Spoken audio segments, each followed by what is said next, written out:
Pour la première fois depuis 1872, les États-Unis ne sont plus, en 2014, la première puissance économique mondiale. C'est ce qu'affirme l'étude du Fonds monétaire international qui place désormais la Chine en tête. Selon le FMI, la Chine, à parité de pouvoir d'achat, représente aujourd'hui 16,5% de l'économie mondiale, devant les 16,3% des États-Unis. À parité de pouvoir d'achat veut dire que le pouvoir d'achat d'une quantité donnée d'argent dépend du coût de la vie, c'est-à-dire du niveau général des prix, qui n'est pas le même d'un pays à l'autre. La parité de pouvoir d'achat permet d'estimer combien une devise peut acheter de biens et de services dans chacune des zones que l'on compare. Aux États-Unis, par exemple, $1 ne permet pas d'acheter grand-chose, alors que 7 yuan,6, l'équivalent chinois de $1, selon le taux de change, permettent d'acheter plus de choses en Chine.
Au nom puissant de Malakima Congo, Malakima Nkembo, l'archange Congo qui vient bientôt délivrer son peuple qui est dispersé au-delà des fleuves de Couche.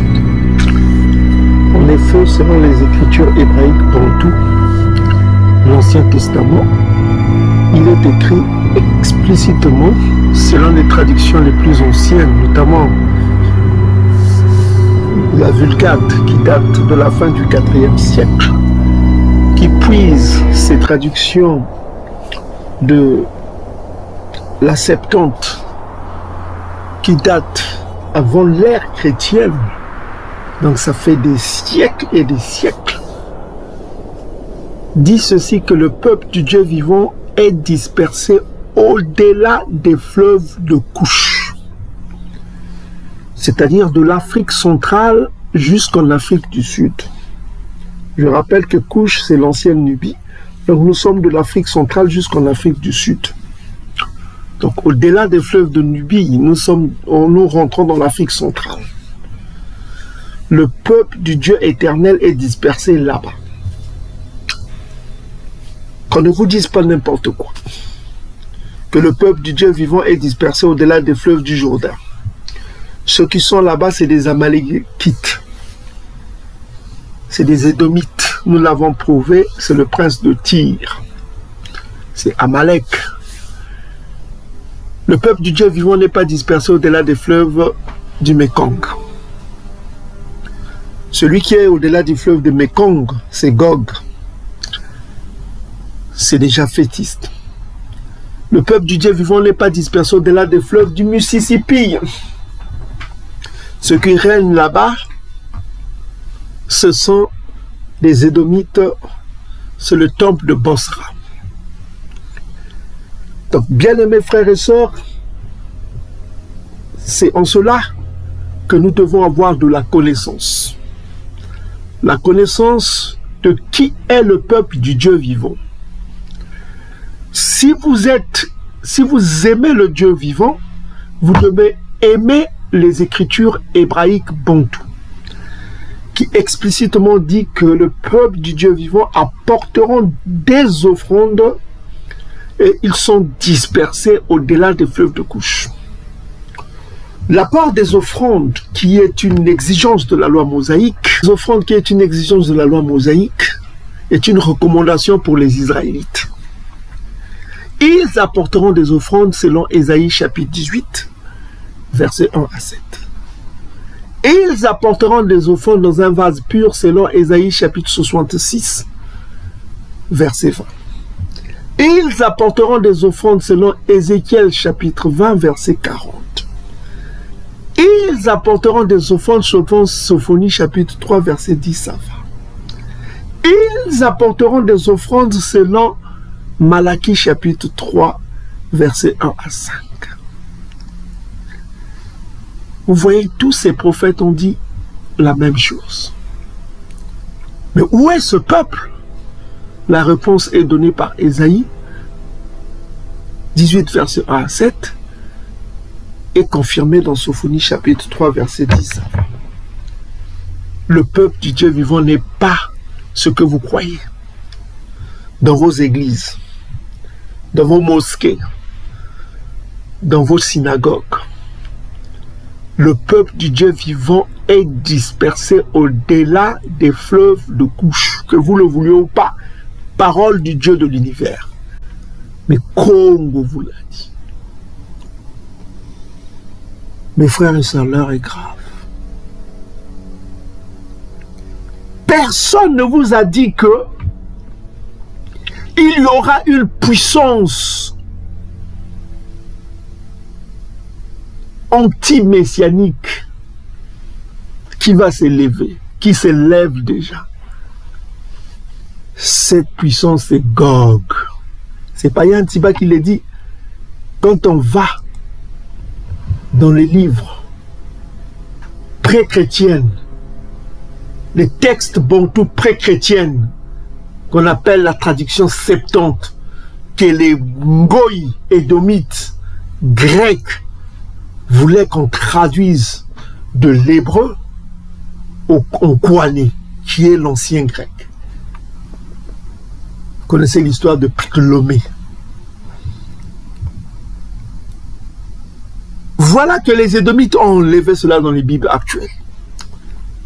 Que disent les textes datant avant l'ère chrétienne? Dans Nombre, la traduction de Nombre, chapitre 24, verset 7 dit quoi? On parle, un homme sortira de sa postérité. On parle de Yankaba. On parle de qui? Des Bantous. Cet homme-là, c'est Doda. Doda n'était pas encore né en ce temps-là. Que le prophète Bala est en train de voir sa vision. Parce qu'il est dans la vision ici. Il dit ici qu'un homme sortira de la postérité de Yankaba. Il dominera sur beaucoup de Ngoï. On a parlé, on a prouvé que c'était Doda. On a donné les écritures qui vont avec. Allez voir notre vidéo précédente. Mais il y a un point important. On nous dit ici que le royaume de Gog s'élèvera, virgule, s'élèvera. On voit qu'il est en train de s'élever. On voit qu'il est en train d'émerger. Émerger, le verbe émerger, ça veut dire quoi? Sortir. N'est-ce pas? Sortir. Émerger. Il est en train de se lever, le royaume de Gog. Gog, c'est la lignée de Japhet. Qu'il est en train de s'émerger. Et ce royaume va s'agrandir. Il va s'agrandir. Ça, c'est la puissance qui va s'opposer à l'ère messianique. Et Ézéchiel l'a vu cela, Gog et Magog.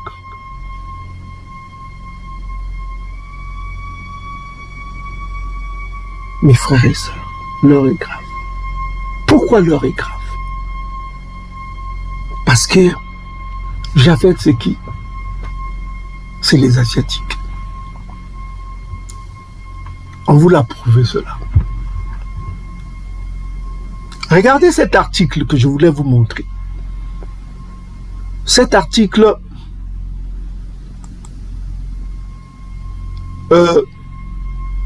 du centre.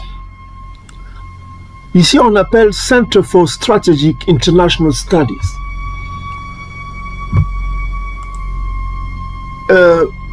C'est quoi ce centre-là? On appelle ça Centre d'études stratégiques et internationales. C'est un organisme gouvernemental des États-Unis qui se trouve où? À Washington, D.C. Emplacement Washington, D.C. aux États-Unis. C'est un centre stratégique qui est basé à Washington. Yantiba n'invente rien. Regardez sur leur site ce qu'ils disent ici, ce qui inquiète les États-Unis. Regardez ce qu'ils disent. Yantiba n'invente rien. On dit ici, regardez ce que ce centre stratégique américain publie. L'émergence de la Chine en tant que superpuissance. Le verbe émergence, ça veut dire la sortie. C'est comme si tu sors de l'eau, quoi. Quelque chose qui était enfoui dans l'eau, qui est en train de sortir de l'eau. L'émergence de la Chine en tant que superpuissance. Pas puissance, mais super. Donc super, c'est supérieur. C'est hyper. Ça veut dire superpuissance.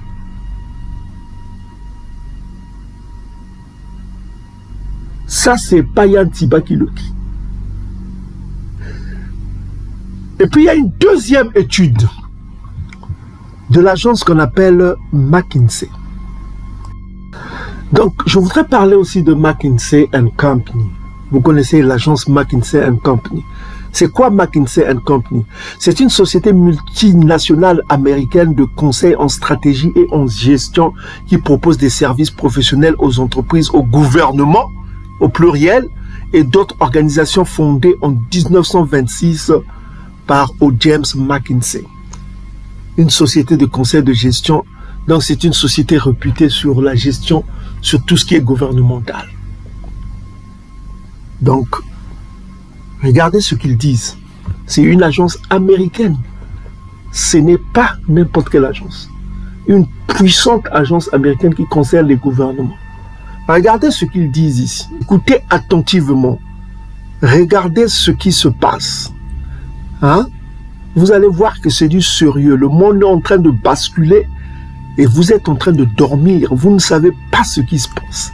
Regardez ce qui se passe. On vous ouvre les yeux. Regardez ce qui se passe. C'est officiel. Regardez, c'est officiel. La Chine est devenue la première puissance économique mondiale. Qui dit cela? Regardez la suite. C'est officiel. Les États-Unis ont perdu le titre de pays le plus riche du monde et ont été remplacés par qui? Par la Chine. Ce changement de classement mondial des richesses a été annoncé par le rapport de qui? McKinsey & Co. et rendu public par le média. Quand nous regardons ce rapport, qu'est-ce qui est écrit? C'est officiel, la Chine est devenue la première puissance économique mondiale. Je répète bien, la première puissance économique mondiale. C'est officiel, les États-Unis ont perdu leur titre de pays le plus riche du monde et ont été remplacés par la Chine. Le changement dans le classement mondial des richesses a été annoncé dans un rapport de qui? De McKinsey & Company, ce qu'on vient de voir tout à l'heure, est rendu public par le média économique Bloomberg. C'est un média sérieux qui concerne la finance, qui a été le premier à diffuser l'information. Qu'est-ce que cela annonce? Cela annonce que, comme beaucoup de rapports indiquent, c'est-à-dire les pays de BRICS dépassent déjà le G7, tout uni. Vous pouvez voir tous les rapports, c'est écrit. On indique ici qu'il y a Gog qui s'élève et qui s'agrandit à travers les BRICS, parce qu'ils s'agrandissent, les Gog, ils s'agrandissent à travers les BRICS. Et cela vous annonce quoi? Cela vous annonce que l'ère messianique arrive. Ça arrive. Cela vous annonce que l'ère messianique arrive et que Édom va être effacé. Cela annonce, c'est pourquoi vous voyez Édom est paniqué. Édom veut la guerre. Édom veut à tout prix même détruire toute la planète. Ils s'en foutent, une guerre nucléaire. Voilà, ça fait un proche. Ces gens-là pris dans les sociétés secrètes, ils sont spirituels, les Édomites que vous voyez dans leurs sociétés secrètes. Ils savent que quelque chose va arriver. Ils savent que leur fin est proche. Ils savent que l'ère messianique arrive. Ce n'est pas votre apocalypse qui vous a annoncé, oh le 666, quiconque n'accepte pas. Ça n'arrivera pas. Nous avons changé le logiciel. C'est fini. Le logiciel est en train de changer. Vous êtes en train de dormir dans vos églises, là, à la con. Vos églises à la con, là, que les Romains vous ont donné pour vous bercer, pour vous... voilà quoi. Pour vous berner. Le christianisme a été... C'est rigolo, le christianisme que vous voyez là. Il faut revenir à Boukoko. L'Ancien Testament dit tout. Ça dit tout, mes frères et sœurs. Réveillez-vous. Les textes anciens ont écrit que il y a un royaume qui va s'élever avant l'ère messianique et pendant l'ère messianique. Avant l'ère messianique, un royaume va s'élever, le royaume de Gog. N'est-ce pas, mes frères et sœurs? Le royaume de Gog s'élève, émerge rapidement. La Chine, qui croyait que la Chine pouvait devenir une grande puissance comme ça, dépassant les États-Unis, la puissante empire américaine avec son dollar, qui pouvait croire cela? Les choses s'accélèrent. Ça s'accélère tellement que même la Turquie a demandé sa candidature, qui est membre de l'OTAN. La Turquie est membre de l'OTAN. Sa candidature est en train d'être examinée par les BRICS. Vous voyez un peu là où on va. Quelque chose, ça s'accélère. Cela annonce l'ère messianique. Parce que ce pouvoir-là, de Gog, prépare l'ère messianique. Là, ça prépare aussi, ça indique aussi, ce pouvoir-là est indicateur de la destruction d'Édom. Édom va être détruit bientôt. Et vous les Bantous, si vous ne vous repentez pas, vous allez périr. Parce que la condition de votre salut est écrite. Le Tout-Puissant vous l'a dit. Dans Ésaïe chapitre 59, verset 20. Un Rédempteur viendra pour vous, pour Zion. Pour ceux de Yankaba, ce Rédempteur-là, c'est écrit dans Daniel chapitre 12. Ce n'est pas votre Jésus. C'est Makaya Kongo. C'est écrit dans Malachie chapitre 3. C'est l'ange de l'Alliance qui vient. Il ne vient pas pour tous les Bantous, mais pour ceux de Yankaba qui se convertiront. Le verbe convertir, c'est quoi? C'est le changement. C'est la repentance. Tu étais pécheur, tu n'es plus pécheur. C'est-à-dire que tu ne faisais pas ce que la loi disait, maintenant tu fais ce que la loi disait. Ne mange pas les aliments impurs, ne fais pas les mariages interraciaux, ne prends pas la femme de ton prochain. C'est un péché mortel, l'adultère. C'est un péché mortel. Hein? C'est un péché mortel, l'adultère. Bien-aimés frères et sœurs, faites attention avec l'adultère. L'adultère est un péché mortel. Et Nabi Dauda a payé le prix. Sa famille est morte. La famille de Nabi Dauda, ses enfants ont été maudits. Il y a eu de l'inceste au sein de sa famille. Il y a eu des meurtres, des morts à cause de l'adultère de Nabi Dauda. Il a payé le prix, Nabi Dauda, le futur Messie. Faites attention avec l'adultère. Je vous l'avais dit, chaque péché que vous commettez, même si vous vous repentez, vous devez payer les conséquences. Les conséquences, vous devez les payer. Et ça sera un prix terrible. Ça soit être la mort d'un proche, handicapé à vie, une blessure mortelle, quelque chose qui va te faire marquer que ce que tu as fait, tu dois payer le prix. Faites attention avec l'adultère, mes frères et sœurs. Ayez de la compassion, le tiadi.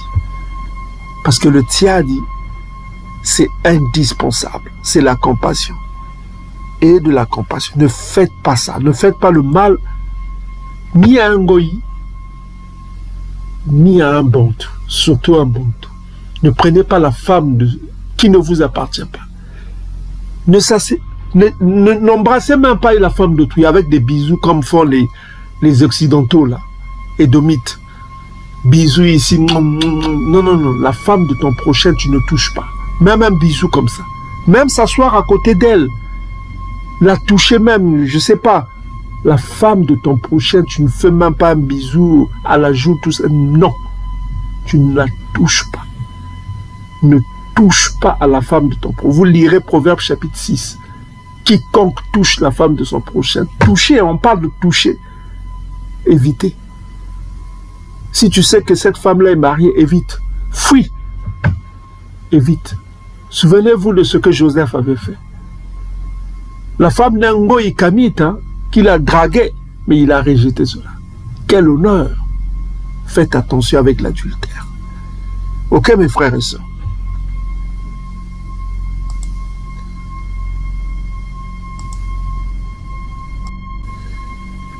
Vous voyez ce qui se passe.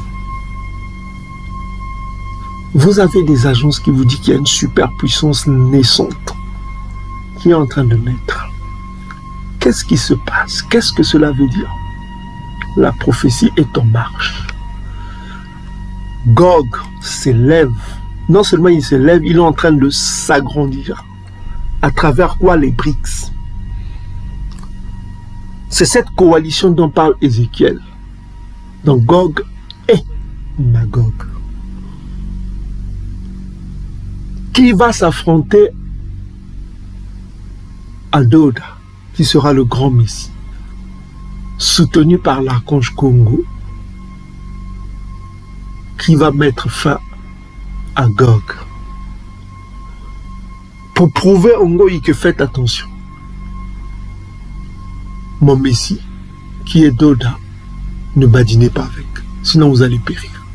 Et les Ngoï auront peur de ce nouveau pouvoir des Bantous.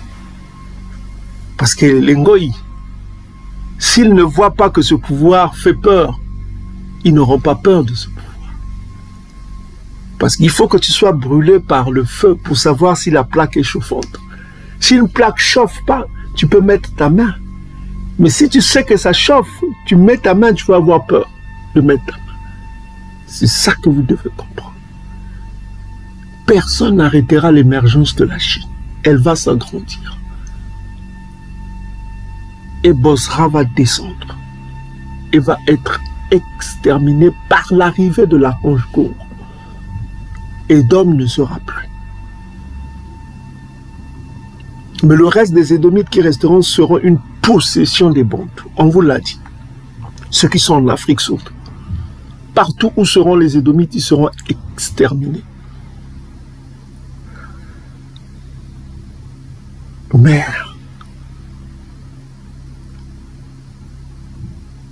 au début de la vidéo, vous avez entendu le protecteur. Vous avez entendu Donald Trump, il a dit quoi? Je protégerai, je protégerai. Je protégerai. C'est le protecteur Bosra. On vous a parlé de Bosra. Maintenant, aujourd'hui, on va vous parler de quoi? Aujourd'hui, on va vous parler d'une tribu édomite particulière. Cette tribu, vous allez la découvrir. Quelle est cette tribu? Mais avant de parler de cette tribu particulière édomite, on va vous dire ce qui se passe sur tous les frères et sœurs bantous. On vous a dit qu'il est urgemment important que vous vous repentez, vous fassiez le soba. C'est par la repentance que vous allez être sauvés. Ce n'est pas par votre Jésus fictif, par votre Mahomet analphabète, par votre judaïsme amalékite que vous allez être sauvés. Mais c'est par Congo, la loi, la vérité, que vous allez être sauvés. Deutéronome chapitre 30, lisez le chiffre. Bien-aimés frères et sœurs, prenez acte de ce que l'on va vous dire. Vous n'entendrez ça nulle part, ce que l'on va vous révéler dans cette vidéo. Prenez note, partagez cette vidéo. Personne ne va vous révéler les secrets qu'on va vous révéler ici. Parce que l'émergence de Gog, l'émergence de Japhet annonce que l'ère messianique arrive. Le réveil des Bantous qui se détournent, qui commencent à connaître que l'ennemi du Nord, Alliance Atlantique Nord, l'ennemi du Nord, comme dit le livre de Joël chapitre 2 verset 20, leur ennemi c'est l'ennemi du Nord. Ils commencent à comprendre qui finance les Cananéens Tutsi pour déstabiliser la RDC. Quels sont les espions que Edom a mis à la tête des États bantous qui appartiennent aux mêmes sociétés secrètes que Edom pour accomplir les actes d'Edom, les présidents corrompus et traîtres qui sont dans les mêmes sociétés secrètes que Edom. Ils sont la face d'Edom devant les Bantous. Ces présidents Bantous francs-maçons et traîtres.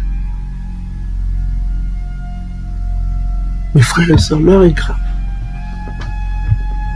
Nous rentrons dans l'ère messianique parce que l'essor, l'émergence de la Chine, le réveil de l'élévation de la Chine, des BRICS, ça annonce l'ère messianique. Ça annonce aussi la fin des temps.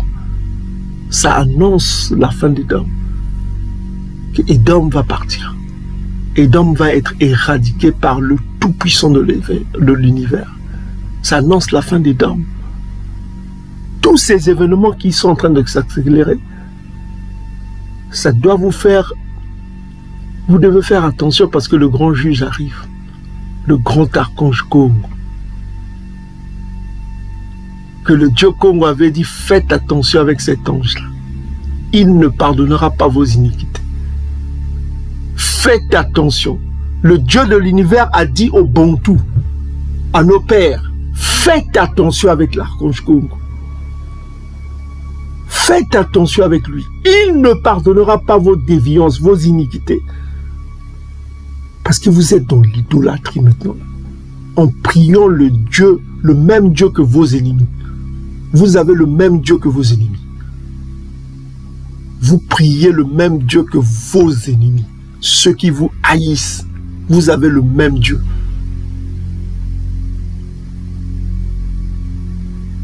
Alors que la prophétie dit quoi? Deutéronome 28, verset 64.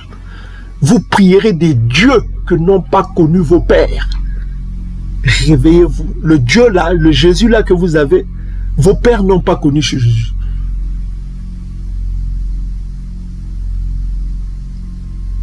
Le Christ là, c'est la fin de la loi. Il n'est pas la loi. Votre propre Nouveau Testament fictif là vous dit que il est la fin de la loi. Or, le Dieu Congo est la loi. Dès que vous avez compris cela, vous allez comprendre toute chose. Il dit qu'aucun nom est au-dessus au nom de ce Jésus fictif. -là.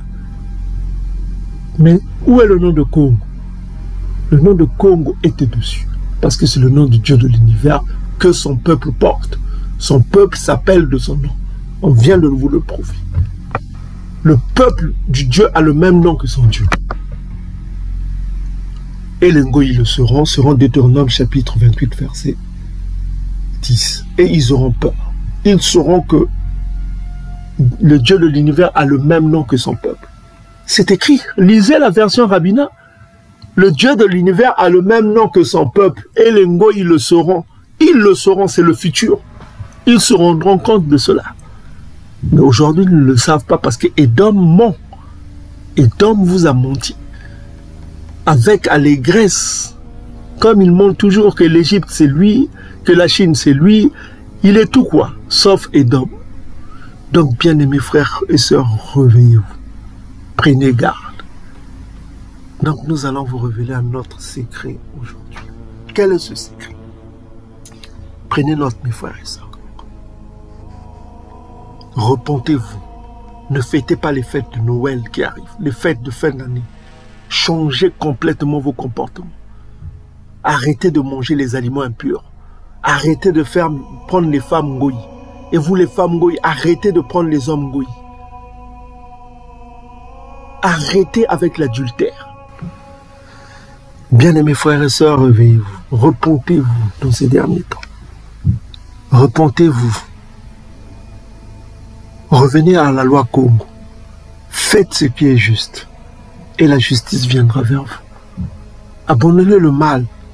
Et le mal ne vous visitera pas. Fouillez le mal comme si vous étiez en face d'un serpent venimeux. Cherchez votre salut, c'est de votre bénéfice. C'est vous qui en profiterez. Parce que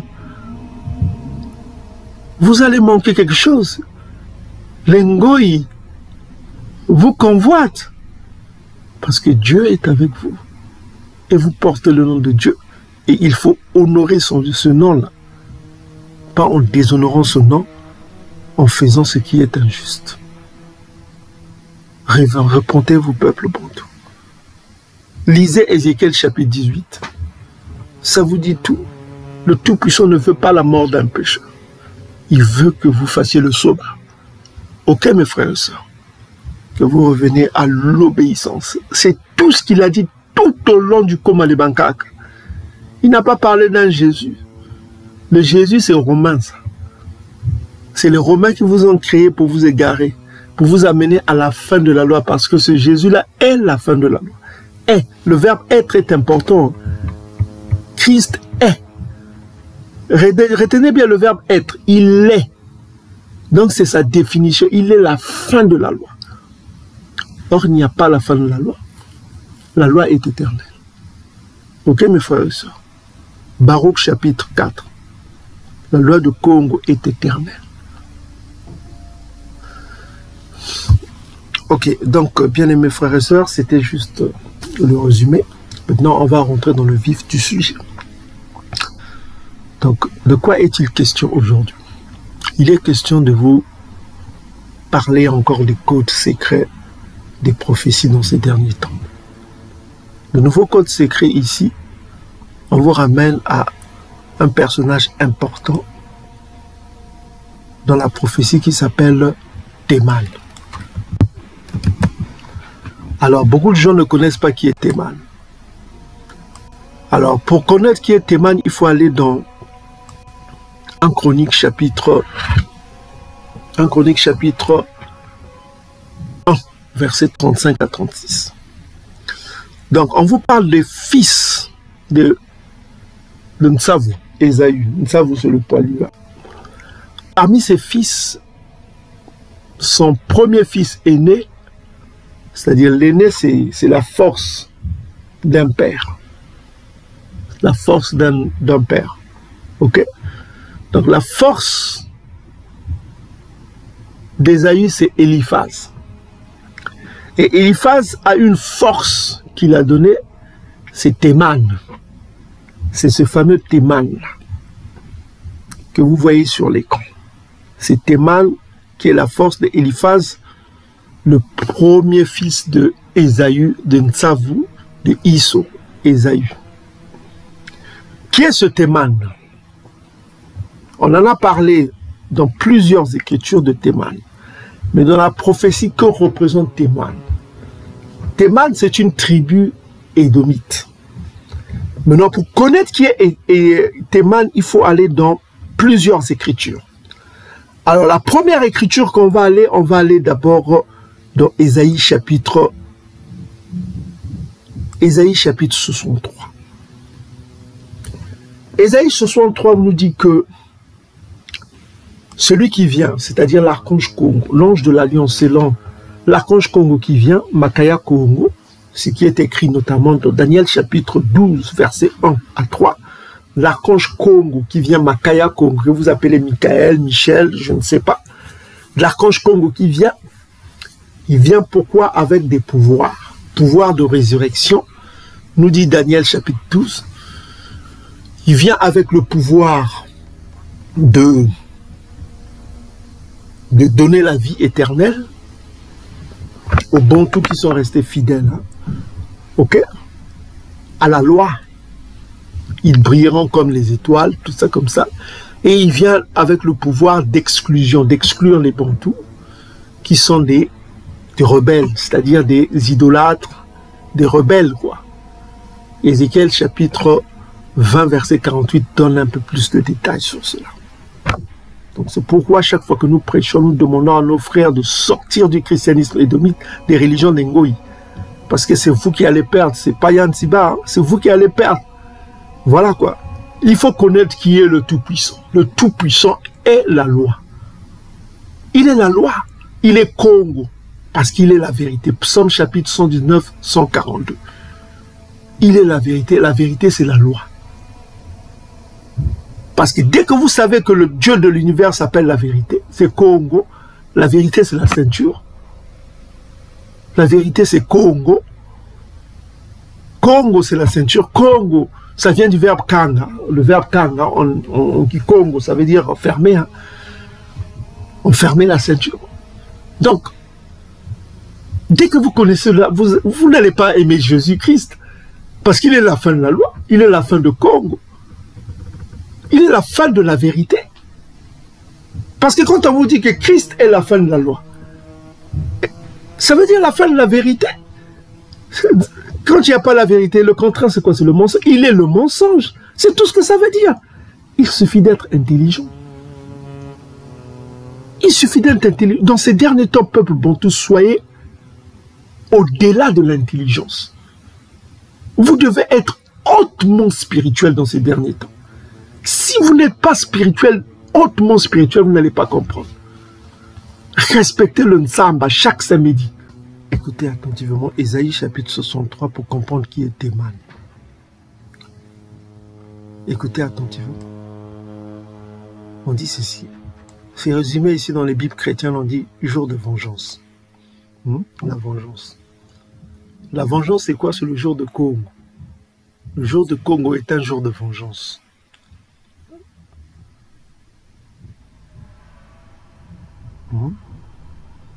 Le jour de Congo est un jour de vengeance. On dit ceci. Qui est celui qui vient d'Édom, de Bozra en vêtements rouges? Au verset 2, on vous dit pourquoi les habits sont rouges, pourquoi tes vêtements sont comme une cuve de vin. Au verset 4, il dit que car c'est un jour de vengeance qui était dans mon cœur, un année de me racheter est venu. De me racheter de ceux qu'il va sauver. Donc ici on parle de l'archange Congo. Donc il vient d'où? Il vient d'Édom de Bosra. Il vient d'Édom de Bosra, de Bosra. Pour faire quoi? Pour se venger. Verset 4 vous dit que c'est un jour de vengeance qu'il a en tête. Et quand vous lisez Ésaïe 34, on parle de ça toujours de vengeance. C'est un jour de vengeance. Là où il va exterminer Édom et ses armées. Ésaïe 34 résume cela. Ésaïe 63 en parle encore. Jour de vengeance. Donc, mes frères et sœurs, c'est important que vous sachiez ce qui arrive. C'est un jour de vengeance. Mes frères et sœurs. Donc, nous sommes ici dans un jour de vengeance. Il vient d'Édom. Ça, c'est le prophète Isaïe, que vous appelez Ésaïe. Il dit ceci que l'archange Congo vient d'Édom pour la vengeance. Il vient d'où? De Bosra. On vous a déjà dit Bosra représente les États-Unis. Pour faire un massacre. Il vient en vêtements rouges qui indiquent le sang versé. Donc, mes frères et sœurs, ils vont enlever la vie, quoi. Il vient d'Édom de Bosra. Il vient d'Édom et de Bosra. Pour faire la vengeance, verset 4 vous dit que c'est pour la vengeance. Il répond car c'est un jour de vengeance. L'année de me racheter est venue. Donc il vient pour se venger. C'est pourquoi il vient avec des vêtements rouges, tachés de sang. Donc vous voyez que l'archange Congo viendra de Bosra d'Édom. Édom, virgule, Bosra. Donc nous avons Édom, Bosra. Édom, ça, c'est partout où il se trouve. Au Canada, en Europe, en Nouvelle-Zélande, partout où il se trouve. Maintenant, regardez maintenant la suite. Cette prophétie va être répétée par le Nabi Kabakou. Kabakou, c'est Abakou. On a déjà montré, allez voir notre vidéo pour connaître son nom. On est le seul à révéler son nom. Bantou, Kabakou. C'est un nom qu'on trouve chez les Bantous, Kabakou. Maintenant, regardez ce que dit ici Nabi Kabakou, toujours d'où viendra l'archange Congo pour la vengeance. Habakkuk chapitre 3 verset 3. Regardez. On dit ceci, Dieu, hein, notamment Yéla, c'est-à-dire le juge, quoi, le grand juge, c'est l'archange Congo, vient de Théman. Vous voyez? Donc nous voyons là, Ésaïe parle de Édom, Bosra, il parle de Théman. Le saint vient de la montagne de Paran. Pose, sa majesté couvre les cieux et sa gloire remplit la terre. La gloire, la lumière, là va remplir toute la terre. Au jour de Congo, les gens verront l'archange Congo. Juste sa lumière, il verra comme le soleil qui va remplir toute la terre. Toute la terre habitée, partout où se trouvent les êtres humains. Ils verront une lumière éclatante venant des cieux. Le Dieu Congo. Hein? Donc on dit ici qu'il vient de Théman. Maintenant, qui est Théman? Théman, pour connaître qui est Théman, il faut aller dans 1 Chronique chapitre 1, verset 35 à 36. Et ici, on vous dit quoi? Théman, c'est qui? On vous dit fils d'Ésaü. Ésaü, c'est le savoir, c'est le poilu. Fils d'Ésaü, vous avez Eliphaz, Ruben, etc., etc. Et le fils d'Eliphaz, qui est le premier fils d'Édom, d'Ésaü, de Nsavou, des Occidentaux, vous avez Eliphaz. Eliphaz, son premier fils est Théman. Et Théman, il y a eu d'autres enfants parmi les fils d'Eliphaz, et vous avez aussi Amalek. On a déjà parlé d'Amalek. Maintenant, on parle de Théman. Vous voyez Théman. Théman, c'est toujours Édom. Donc, Kabakou parle que le Tout-Puissant viendra d'Édom, de Théman. Théman est associé avec quoi? Bosra. Maintenant, regardez, Nabi Mossi, Amos, Nabi Mossi va parler aussi de la même chose. Regardez, Amos chapitre 1 verset 12, 11 d'abord, sur Édom. On parle de Édom. Ainsi parle le Dieu Congo, à cause des 3 crimes d'Édom, même 4, je ne revoque pas mon arrêt. Donc ça veut dire que ce qu'il a dit, il le fera. Que Édom ne sera plus. Édom sera exterminé. Il ne va pas revoquer son arrêt. Il ne va pas changer. Ça veut dire qu'il ne va pas changer. Que c'est un arrêt, c'est décidé, quoi. Un arrêt, ça veut dire qu'il a arrêté. C'est une décision que vous ne pouvez pas changer. Édom a beau construire des églises en or, en diamant, rembourser tout son argent sur les Bantous, ça ne changera rien. Il ne va pas ramener tous les Bantous qu'il a tués avec le sida, à couper les mains. Il ne va pas ramener leurs mains. L'argent ne ramène pas les mains.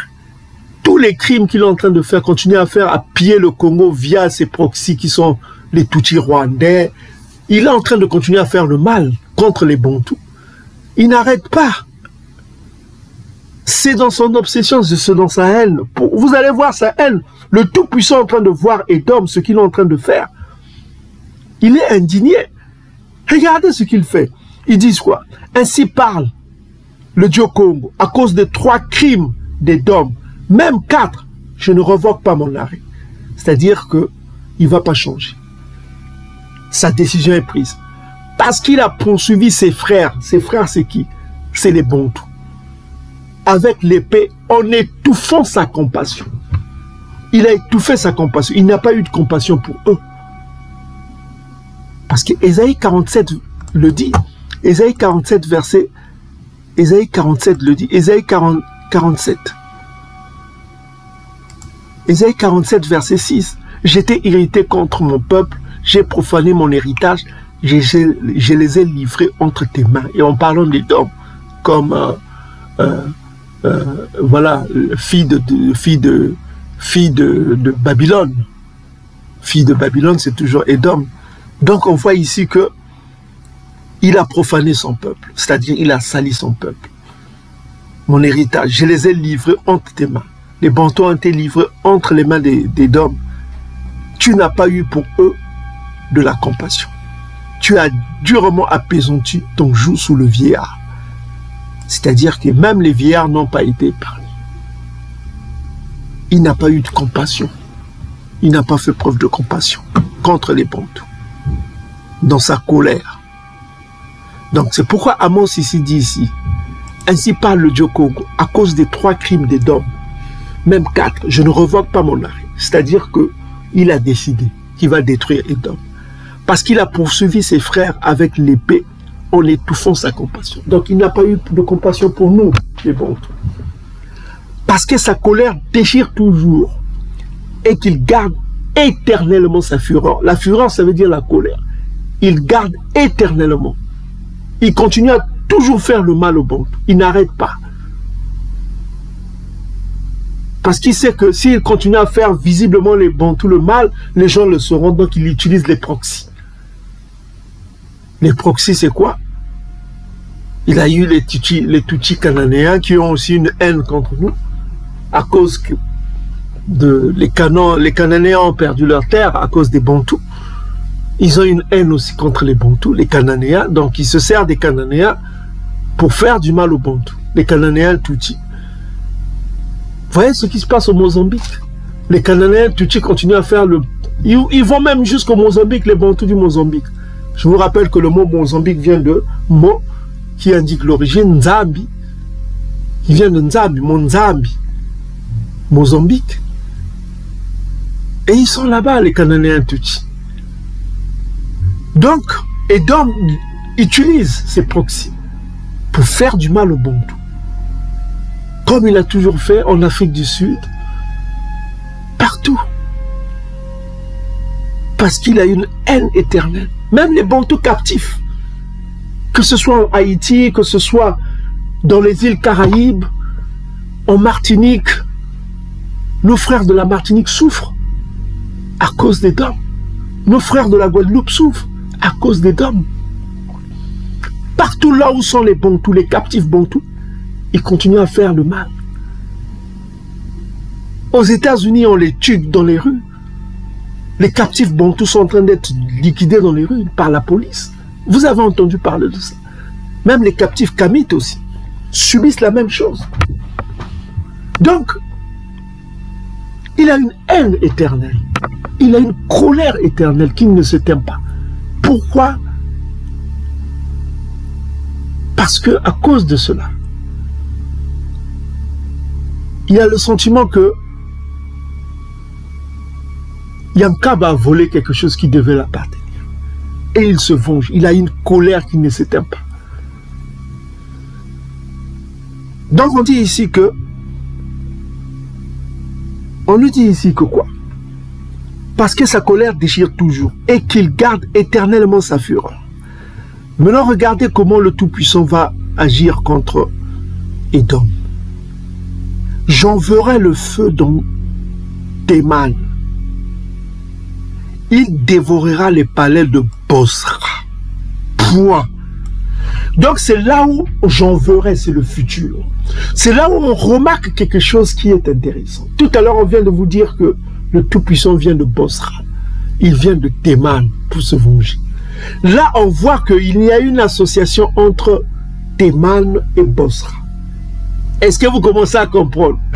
Bosra et Théman, c'est la même chose. Maintenant, qui est Théman? Pour comprendre. Théman, c'est le propriétaire de Bosra. Or, Bosra est le chef de Bosra, c'est qui? C'est Amalek, on l'a prouvé. Mais qui est le propriétaire? Qui est le propriétaire de Bosra? C'est Théman. Et Théman, c'est qui? C'est les anglo-saxons. Vous avez compris? Puisque les États-Unis ont été créés par qui? Par les anglo-saxons. Donc, vous commencez à comprendre que Théman, c'est les anglo-saxons. Qui sont les anglo-saxons? Regardez ici dans Wikipédia, qu'est-ce qu'on vous dit? Les anglo-saxons. Hein? Wikipédia, c'est juste pour avoir une idée. Hein? Et puis, vous pouvez faire vos recherches pour voir si c'est avéré. Puisqu'en dessous de Wikipédia, vous avez des références. Hein? Vous avez des références ici que vous voyez en lettres italiques souvent. Vous avez des références. Des références. Ok, pour les citations, les références, pour vérifier de vos mains. C'est Wikipédia, mais Wikipédia, c'est juste pour avoir une idée. Donc, on dit ici que les anglo-saxons appelés dans certains contextes simplement saxons ou anglais, étaient un groupe culturel, parlait le vieux anglais, habitait une grande partie de ce qui est aujourd'hui l'Angleterre et du sud-est de l'Écosse au début du Moyen-Âge. Ils ont fait remonter leur origine aux colons germaniques, qui sont devenus l'un des groupes culturels les plus importants de la Grande-Bretagne au 5e siècle. Le Vela indique le 5e siècle, c'est un chiffre romain. Donc, leur origine revient des germaniques. Donc, les germaniques, quoi. Donc, les germaniques, c'est qui? Germanic peoples, on traduit directement. Les germaniques étaient un groupe tribaux qui venait qui vivait en Europe du Nord, dans l'Antiquité classique, au début du Moyen-Âge, etc., etc. Les germaniques, hein. Ouais, les germaniques. Donc, c'est pourquoi vous avez les mêmes termes, hein. Speak, ça veut dire parler en anglais. Sprechen, par exemple, si je dis sprechen Sie Deutsch, est-ce que vous parlez allemand? Voilà quoi. Donc, sprechen, ça veut dire parler, et les Anglais disent speak. Donc, vous avez les mêmes termes. Hein. Guten Tag, je sais pas, vous parlez par exemple bonne nuit, Guten Abend, en allemand, en anglais on dit good night, donc vous avez le good.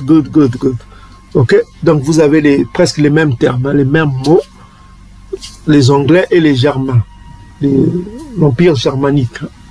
Donc vous avez les mêmes mots, hein. C'est les mêmes peuples. On appelle ça les anglo-saxons.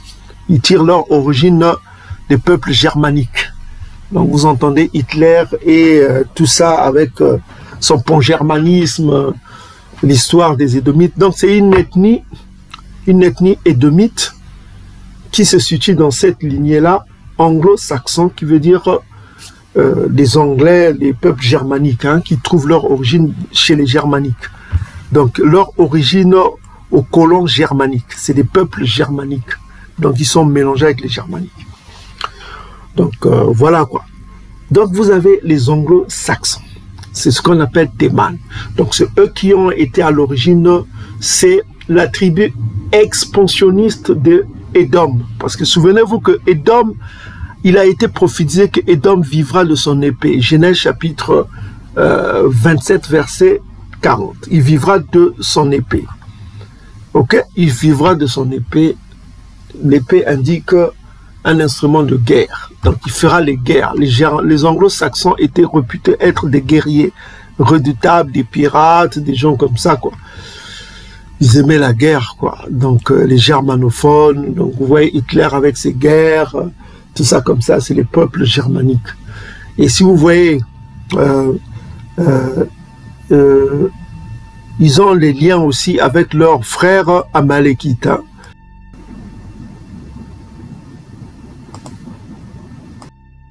Donc, vous voyez, ils ont des liens avec des Amalékites. Si vous voyez la langue yiddish, hein, yiddish qui est parlé par les tribus amalékites ashkénazes.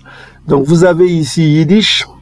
Le yiddish, on dit quoi? Le yiddish est une langue germanique occidentale, historiquement parlée par les Amalékites ashkénazes. Elle est née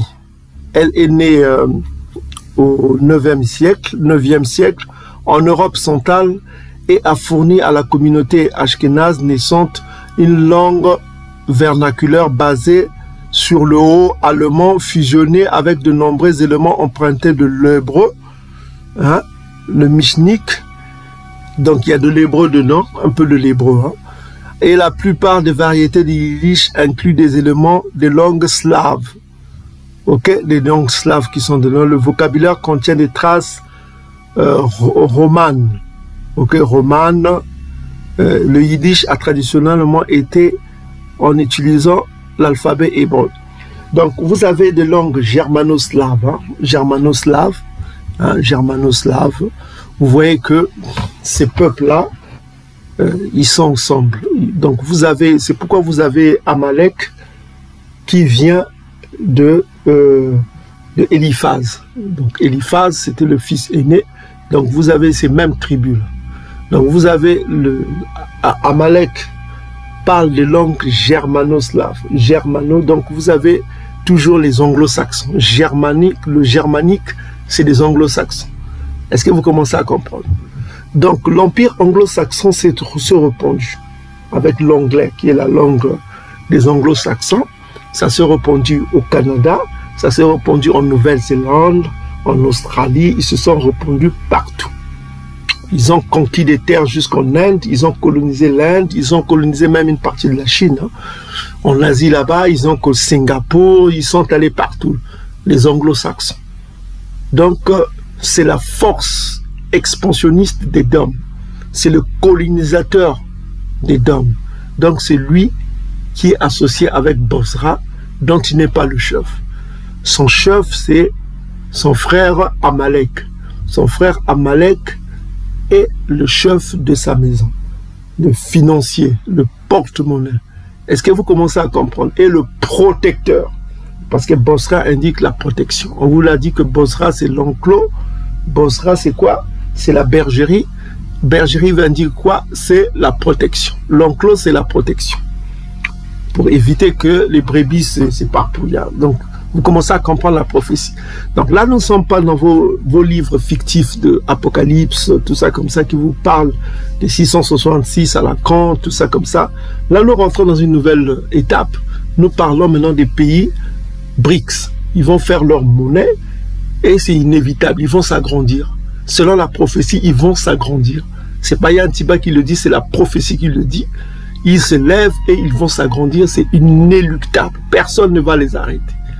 Ni Trump, ni tout ça, personne ne va les arrêter. Ils vont continuer à aller jusqu'à ce que l'ère messianique arrive, qui va arriver vite. Édom sera détruit, et c'est eux qui vont affronter l'ère messianique. C'est là Ézéchiel a montré cela.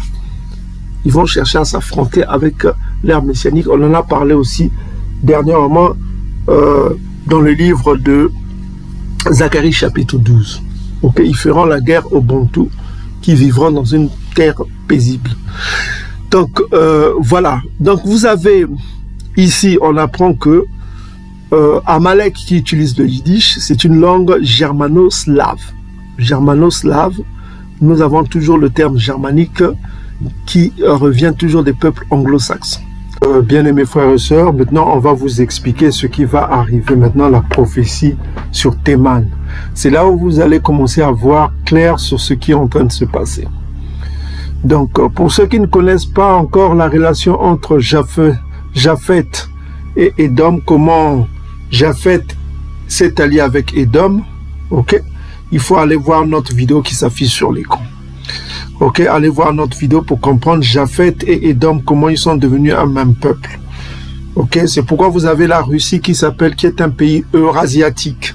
Eurasiatique parce que à l'ouest de la Russie, vous avez des Édomites et à l'est, vous avez des Asiatiques. La Russie est un pays là où il y a des Édomites et des Asiatiques. Ça, on va vous expliquer plus tard. Mais pour l'instant, on va vous parler de la nouvelle lune qui arrive, le 1er décembre. La nouvelle lune qui commence à partir de 6h44 et ça termine à 19h11. Il est important que vous respectez cette nouvelle lune. Elle est importante parce que il y a des choses mauvaises qui arrivent. Nous rentrons dans un mois de fête des Ngoyi, là où les Ngoyi célèbrent leur divinité, leur christianisme, la naissance de leur religion. Nous ne devons pas fêter cela.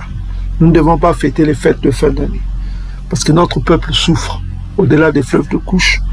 Ils sont persécutés par des Édomites, par Amalek, par Théman, par Bosra à la tête. Donc, bien-aimés frères et sœurs, la nouvelle lune arrive. Il faut prier pour le peuple bantou afin que le peuple bantou revienne à l'obéissance au commandement de Bankaka. Le peuple bantou revienne à l'obéissance au Dieu de leur père. Il faut prier pour ça, pour la repentance de Soba des peuples bantou. Ok? Et puis par ailleurs, il faut prier pour la malédiction contre les ennemis des bantous. Les Nsavo en tête, les Édomites en tête. Il faut prier que Yakongo nous venge, comme il a promis. Qu'il fasse la vengeance aussi vite que possible, qu'il n'ait pas de compassion pour tous les Ngoyi qui font du mal au Bantou, et d'hommes en tête, qu'il n'ait pas de compassion pour eux, que le jour de vengeance, que Yakongo n'ait pas de compassion.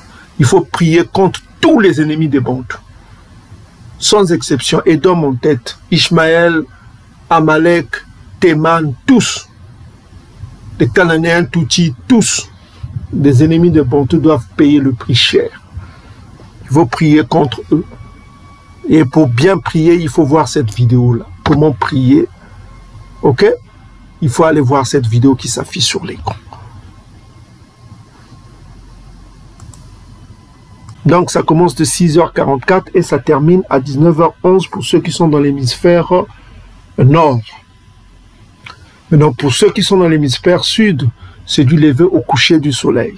Et vous vous posez la question, comment faire pour respecter la nouvelle lune pour les profanes, pour ceux qui ne connaissent pas. Donc, allez voir cette vidéo qui s'affiche sur l'écran. Vraiment, la nouvelle lune est indispensable. C'est comme le Nsamba aussi est indispensable. Donc, respecter la nouvelle lune Ngonda qui arrive, il est important que nous nous souvenons de la nouvelle lune. Ok? Donc, maintenant, on va vous rentrer dans la profondeur, dans le grand secret dont on vous a parlé souvent, pour connaître ce qui est en train de se passer. Maintenant que vous connaissez qui est Amalek, vous connaissez qui est Bosra, et vous connaissez qui est le propriétaire de Bosra, on parle de propriétaire, hein, on ne parle pas de chef. Le chef, c'est Amalek, le propriétaire, c'est Théman. Théman, c'est les anglo-saxons. Vous commencez à comprendre parce qu'il y a un lien qu'on vous a démontré dans cette vidéo entre Bosra et Théman. Le Tout-Puissant vient de Bosra, certains prophètes le disent, d'autres prophètes disent qu'il vient de Théman. Donc, et Nabi Amos associe les deux. Théman et Bosra, c'est la même chose. C'est les mêmes peuples. C'est eux qui ont créé Bosra. Bosra, c'est la protection et Théman est le propriétaire. C'est les anglo-saxons. On vient vous le démontrer. Maintenant, on va vous rentrer maintenant en profondeur pour comprendre la prophétie. Donc, on voulait aussi dans cette vidéo vous parler de la nouvelle lune. Il est important que nous respections la nouvelle lune. Selon nos frères qui sont au-delà des fleuves de couche, ou sont ceux qui sont captifs dans l'hémisphère sud, c'est du coucher au lever du soleil que vous devez respecter la nouvelle lune. Allez voir cette vidéo pour comprendre comment passer la nouvelle lune. Donc, nous revenons en force pour vous donner la suite de cette vidéo, des révélations qui vont continuer à venir, et vous allez comprendre vous-même les prophéties. Vous n'avez pas besoin de vos apocalypses romains, vos livres romains du Nouveau Testament pour comprendre ce qui est en train de se passer. C'est important que vous compreniez ce qui est en train de se passer. Donc, Beluka à tous nos bien, nos frères, qu'il y a Congo Rennes, et nous revenons en force. Et salam.